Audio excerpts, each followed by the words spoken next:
For the repair of the PCB and chassis kit, the following procedures were necessary. Replacement of various electronic components and general cleanup of the unit. For testing we use 24-volt DC power supply and some pressurized air. When we turn the power supply, the unit reacts accordingly and we see that the screen lights up.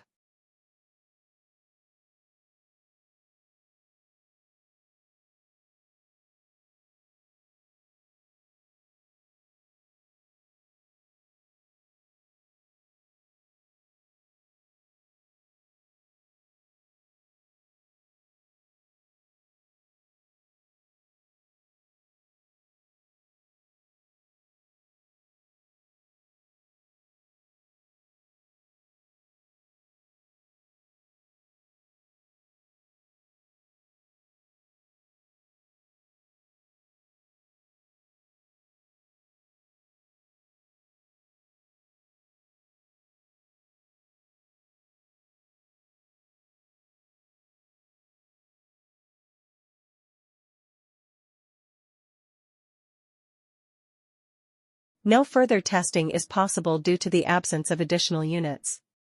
The same process is repeated and for the other PCB and chassis kit.